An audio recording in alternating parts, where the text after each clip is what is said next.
Hello my dear students, welcome back to learn easily channel. ಈ ಒಂದು ವಿಡಿಯೋದಲ್ಲಿ ನಾವು a hot noon in Malabar poem by Kamala Das. ಕಮಲಾದಾಸರವರ ಈ ಒಂದು ಪದ್ಯದ ಲೈನ್ ಬೈ ಲೈನ್ ಎಕ್ಸ್ಪ್ಲನೇಷನ್ ಹಾಗೂ ಸಮರಿಯನ್ನು ಈ ಒಂದು ವಿಡಿಯೋದಲ್ಲಿ ನಾವು ಕಲಿಯೋಣ. ಇಲ್ಲಿ ಕಮಲಾದಾಸರವರು ಎ ಹಾಟ್ ಸಮ್ಮರ್ ಇನ್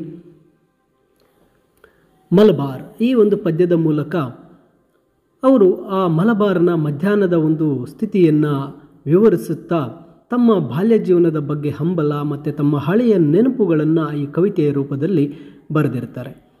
ಇದು 1965ರಲ್ಲಿ ಕಮಲಾದಾಸರವರ ಸಮ್ಮರ್ ಇನ್ ಕಲ್ಕತ್ತಾ ಸಂಗ್ರಹದಲ್ಲಿ ಪ್ರಕಟಿತವಾಗಿರ್ತಕ್ಕಂತಹ ಪೊಯಮ್ ಆಗಿದ್ದು, ಇದನ್ನು ಬರೆದಾಗ ಕಮಲಾದಾಸರವರು ಒಂದು ಮದುವೆಯಾಗಿ ಬಾಂಬೆಯಲ್ಲಿ ವಾಸಿಸ್ತಾ ಇರ್ತಾರೆ. ಬಾಂಬೆಯಲ್ಲಿ ಕವಿಯತ್ರಿ ತಾವು ಮಲಬಾರ್ನಲ್ಲಿ ಕಳೆದಂತಹ ತಮ್ಮ ಬಾಲ್ಯ ಜೀವನವನ್ನು ಹೇಗೆ ಕಳೆದುಕೊಂಡಿದ್ದರು, ಹಾಗೆ ಕವಿತೆಯ ಮೂಲಕ ಕವಿ ಆ ಮಲಬಾರ್ನ ಭೂದೃಶ್ಯ ಮತ್ತು ಆ ಮಲಬಾರ್ನ ಹವಾಮಾನ ಮತ್ತು ಮಾರಾಟಗಾರರ ಬಗ್ಗೆ ಈ ಕವಿತೆಯಲ್ಲಿ ಹೇಳ್ತಾ ತಮ್ಮ ಬಾಲ್ಯ ಮತ್ತು ಯೌವನದ ನೆನಪುಗಳನ್ನು ಮೆಲುಕು ಹಾಕುವಂತಹ ಸಾಲುಗಳಾಗಿರುತ್ತೆ.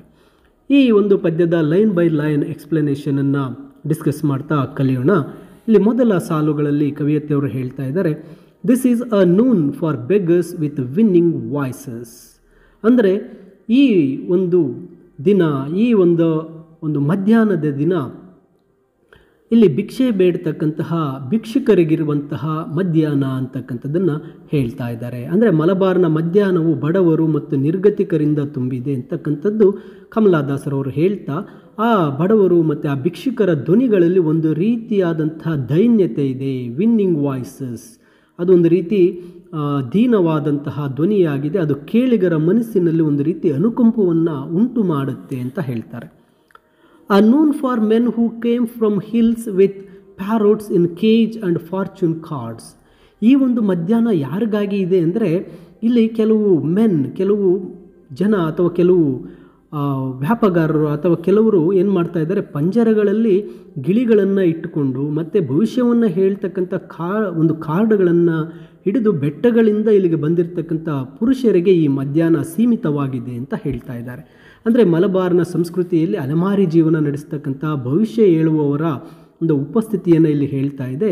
ಇವರು ದೂರದ ಸ್ಥಳಗಳಿಂದ ಬೆಟ್ಟಗಳಿಂದ ಬಂದು ತಮ್ಮ ವೃತ್ತಿಯ ಮೂಲಕ ಜನರೊಂದಿಗೆ ಬೆರೀತಾ ಇದ್ದಾರೆ ಅಂತಕ್ಕಂಥದ್ದನ್ನು ಹೇಳ್ತಾರೆ.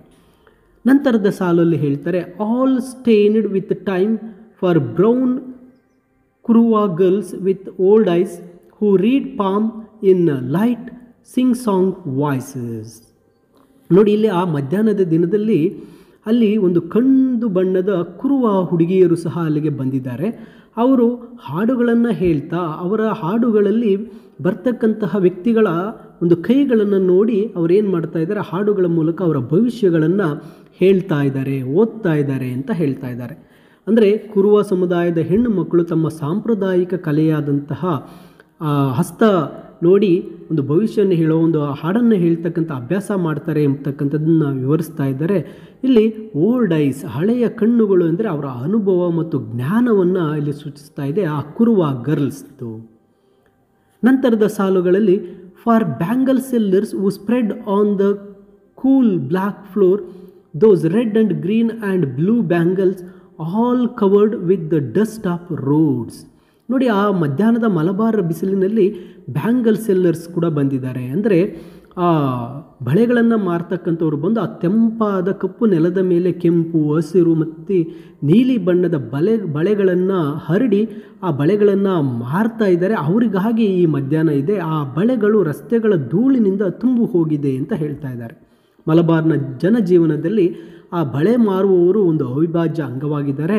ಅವರ ಬಳೆಗಳ ಮೇಲೆ ಧೂಳು ಇರುವುದು, ಅವರ ದೂರದ ಪ್ರದೇಶಗಳಿಂದ ನಡೆದು ಬಂದು ವ್ಯಾಪಾರ ಮಾಡ್ತಾರೆ ಅಂತಕ್ಕಂಥದ್ದನ್ನು ಸಹ ಇಲ್ಲಿ ಕವಿಯತ್ರಿ ಕಮಲಾದಾಸರವರು ಹೇಳ್ತಾ ಇದ್ದಾರೆ.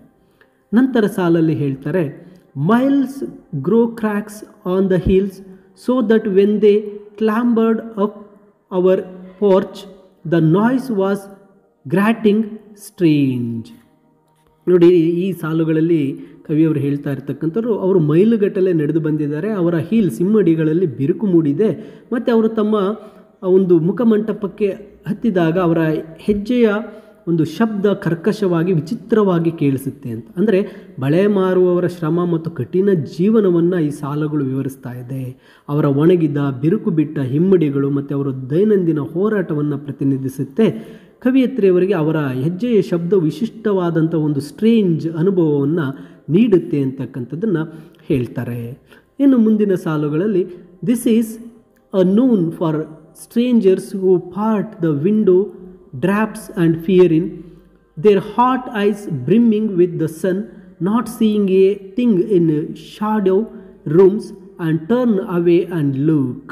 ನೋಡಿ, ಈ ಸಾಲುಗಳಲ್ಲಿ ಹೇಳ್ತಾ ಇರ್ತಕ್ಕಂಥದ್ದು ಇದು ಕಿಟಕಿಯ ಪರದೆಗಳನ್ನು ಸರಿಸಿ ಇಣುಕಿ ನೋಡುವ ಅಪರಿಚಿತರಿಗಿರುವ ಒಂದು ಆಫ್ಟರ್ನೂನ್ ಮಧ್ಯಾಹ್ನ. ಅವರ ಬಿಸಿ ಕಣ್ಣುಗಳು ಸೂರ್ಯನ ಬೆಳಕಿನಿಂದ ತುಂಬಿರುತ್ತೆ. ನೆರಳಿನ ಕೊಠಡಿಗಳಲ್ಲಿ ಅವರಿಗೆ ಏನೂ ಕಾಣಿಸುವುದಿಲ್ಲ, ಹಾಗಾಗಿ ಅವರು ತಿರುಗಿ ನೋಡ್ತಾರೆ ಅಂತ. ಇದರ ಅರ್ಥ ಮಧ್ಯಾಹ್ನದ ಬಿಸಿಲಿನಲ್ಲಿ ಆಶ್ರಯ ಹುಡುಕುವ ಜನರ ಪರಿಸ್ಥಿತಿಯನ್ನು ಈ ಸಾಲುಗಳು ಹೇಳ್ತಾ ಇದ್ದಾರೆ. ಅಪರಿಚಿತರು ತಮ್ಮ ಕುತೂಹಲದಿಂದ ಅಥವಾ ನೆರಳಿನ ಹುಡುಕಾಟದಲ್ಲಿ ಕಿಟಕಿಗಳಲ್ಲಿ ಇಣುಕಿ ನೋಡ್ತಾರೆ. ಅವರಿಗೆ ಒಳಗಿರುವ ನೆರಳಿನ ಸೌಂದರ್ಯ ಕಾಣಿಸುವುದಿಲ್ಲ ಅಂತ ಹೇಳ್ತಾರೆ. ಇನ್ನು ಮುಂದಿನ ಒಂದು ಸಾಲುಗಳಲ್ಲಿ ಹೇಳ್ತಾ ಇದ್ದಾರೆ, so yearningly at the brick ledged well, this is a non for strangers with mistrust in their eyes, dark silent ones who rarely speak at all, so that when they speak their voices run wild like jungle voices. ನೋಡಿ, ಈ ಸಾಲುಗಳಲ್ಲಿ ಆ ಒಂದು ಸಾಲಿನ ಒಂದು ಅರ್ಥ ನೋಡಿದ್ರೆ, ಇಟ್ಟಿಗೆಯ ಒಂದು ಕಟ್ಟಿದ ಬಾವಿಯತ್ತ ಅಂಬಲದಿಂದ ನೋಡ್ತಕ್ಕಂಥ ಅಪರಿಚಿತರಿಗಿರ್ತಕ್ಕಂಥ ಮಧ್ಯಾಹ್ನವಿದು. ಅವರ ಕಣ್ಣುಗಳಲ್ಲಿ ಅಪನಂಬಿಕೆ ಇರುತ್ತೆ.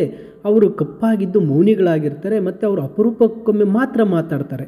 ಅವರು ಮಾತಾಡಿದಾಗ ಅವರ ಧ್ವನಿಗಳು ಕಾಡಿನಲ್ಲಿರ್ತಕ್ಕಂಥ ಪ್ರಾಣಿಗಳ ಧ್ವನಿಗಳಂತೆ ಹೊರಬರುತ್ತೆ ಅಂತ ಹೇಳ್ತಾರೆ. ಅಂದರೆ ಈ ಒಂದು ಸಾಲುಗಳ ಒಂದು ಸಮರಿ ಏನಿದೆ ಅಂದರೆ, ಕವಿಯತ್ರಿಯವರು ಬಾಂಬೆಯಲ್ಲಿನ ಜನರ ವರ್ತನೆಯನ್ನು ಇಲ್ಲಿ ವಿವರಿಸ್ತಾ ಇದ್ದಾರೆ. ಈಗ ಇಷ್ಟೊತ್ತು ಮಲಬಾರ್ನಲ್ಲಾಯಿತು, ಆದರೆ ಈಗ ಬಾಂಬೆಯಲ್ಲಿರ್ತಕ್ಕಂತಹ ವ್ಯಕ್ತಿಗಳನ್ನು ವಿವರಿಸ್ತಾ ಇದ್ದಾರೆ. ಅವರು ಅಪರಿಚಿತರು, ಅವರಿಗೆ ಯಾವಾಗಲೂ ಸಹ ಸಂಶಯ ಹೆಚ್ಚಾಗಿರುತ್ತೆ ಮತ್ತು ಅವರು ತುಂಬ ಮೌನಿಗಳಾಗಿರ್ತಾರೆ. ಅವರು ಮಾತಾಡುವಾಗ ಅವರ ಧ್ವನಿಗಳು ಯಾವುದೇ ನಿರ್ಬಂಧಿತವಾಗಿಲ್ಲದೆ ಕಾಡಿನಂತೆ, ಆ ಕಾಡಿನ ಪ್ರಾಣಿಗಳಂತೆ ಒಂದು ಅನಿಯಂತ್ರಿತವಾಗಿರುತ್ತೆ ಅಂತ ಕವಿಯತ್ರಿಯಲ್ಲಿ ಭಾವಿಸ್ತಾ ಇದ್ದಾರೆ. ಇದು ಬಾಂಬೆ ಜೀವನ ಶೈಲಿ ಮತ್ತು ಜನರ ಸ್ವಭಾವ ಬಗ್ಗೆ ಕವಿಯತ್ರಿ ಕಮಲಾದಾಸ್ಗೆ ಇರ್ತಕ್ಕಂತಹ ಒಂದು ಅನಿಸಿಕೆಯಾಗಿರುತ್ತೆ. ಇನ್ನು ಮುಂದಿನ ಸಾಲುಗಳಲ್ಲಿ, as this is a non for wild men, wild thoughts, wild love, to be here far away is torture. ನೋಡಿ, ಇಲ್ಲಿ ಆ ಬಾಂಬೆ ಜನ ಜೀವನದ ಬಗ್ಗೆ ಹೇಳ್ತಾ ಇದ್ದಾರೆ. ಹೌದು, ಇದು ಒಂದು ವೈಲ್ಡ್ ಮೆನ್, ಒಂದು ರೀತಿ ಕೆಟ್ಟ ಮನುಷ್ಯರಿಗೆ ಇರ್ತಕ್ಕಂತಹ ವೈಲ್ಡ್ ಥಾಟ್ಸ್, ಒಂದು ಕೆಟ್ಟ ಯೋಚನೆಗಳನ್ನು ಮಾಡ್ತಕ್ಕಂತಹ, ಒಂದು ಕೆಟ್ಟ ಪ್ರೀತಿಗೆ ಇರ್ತಕ್ಕಂತಹ ಮಧ್ಯಾಹ್ನ ಇಲ್ಲಿ ಅದು ದೂರ ಇರ್ತಾ ಇದೆ. ಇದು ಒಂದು ರೀತಿ ಹಿಂಸೆ ಅಂತ ಹೇಳ್ತಾ ಇದ್ದಾರೆ. ಇಲ್ಲಿ ಆ ಮಲಬಾರ್ನ ಮಧ್ಯಾಹ್ನವನ್ನು ಕವಿಯತ್ರಿ ಕಾಡು ಎಂಬುದಾಗಿ ವರ್ಣಿಸುತ್ತಾ ಅದು ಸ್ವಾಭಾವಿಕತೆ, ಒಂದು ನಿರಂಕುಶತೆ ಮತ್ತು ಉತ್ಸಾಹ ಸೂಚಿಸುತ್ತೆ. ಆದರೆ ಬಾಂಬೆಯಲ್ಲಿ ಇದು ದೂರ ಇರತಕ್ಕಂಥದ್ದು, ಬಾಂಬೆಯಲ್ಲಿರ್ತಕ್ಕಂಥದ್ದು ಬೇರೆ ಸ್ಥಿತಿ ಇದೆ. ಇಲ್ಲಿ ಕವಿತ್ರಿಗೆ ಆ ಬಾಂಬೆಯಲ್ಲಿರ್ತಕ್ಕಂಥದ್ದು ಹಿಂಸೆಯಾಗಿದೆ. ಏಕೆಂದರೆ ಅಲ್ಲಿ ಅವರು ತಮ್ಮ ಬಾಲ್ಯದ ಸ್ವಾತಂತ್ರ್ಯ ಮತ್ತು ಜೀವಂತಿಕೆಯನ್ನು ಕಳೆದುಕೊಂಡು ಬಿಟ್ಟಿದ್ದಾರೆ. ಆ ಬಾಂಬೆಯಲ್ಲಿ ಎಲ್ಲವೂ ಇರ್ತಕ್ಕಂಥದ್ದು wild men, wild thoughts, wild love ಅಂತಕ್ಕಂಥದ್ದನ್ನು ಹೇಳ್ತಾರೆ.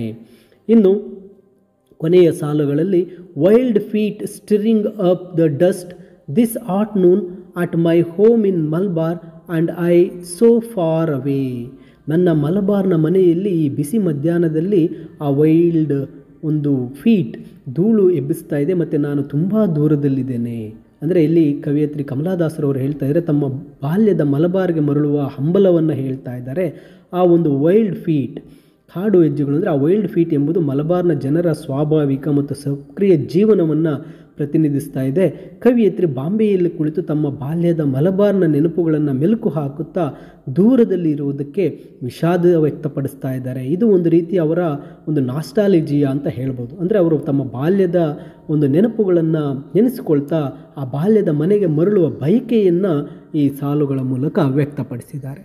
ಮೈ ಡಿಯರ್ ಸ್ಟೂಡೆಂಟ್ಸ್, ಇದು ಕಮಲಾದಾಸರವರು ಬರೆದಿರತಕ್ಕಂತಹ ಹಾಟ್ ನೂನ್ ಇನ್ ಮಲಬಾರ್ ಕನ್ನಡದ ಸರಳವಾದಂತಹ ಸಾರಾಂಶವನ್ನು ತಿಳಿಸಿದ್ದೇನೆ. ಇಂಗ್ಲೀಷ್ ಸಮರಿಯ PDF ವಿಡಿಯೋದ ಡಿಸ್ಕ್ರಿಪ್ಷನ್ನಲ್ಲಿದೆ, ನೀವು ಡೌನ್ಲೋಡ್ ಮಾಡಿಕೊಳ್ಳಬಹುದು. ಹಾಗೆ ಸಬ್ಸ್ಕ್ರೈಬ್ ಮಾಡಿ, ಬೆಲ್ ಐಕನ್ ಆನ್ ಮಾಡಿ, ಆಲ್ ನೋಟಿಫಿಕೇಷನ್ ಆನ್ ಮಾಡ್ಕೊಳ್ಳಿ. ಈ ವಿಡಿಯೋ ಇಷ್ಟ ಆಗಿದರೆ ಲೈಕ್ ಮಾಡಿ, ನಿಮ್ಮ ಸ್ನೇಹಿತರಿಗೂ ಸಹ ಇದನ್ನು ಶೇರ್ ಮಾಡಿ ಅಂತ ತಿಳಿಸುತ್ತಾ thank you for watching this video.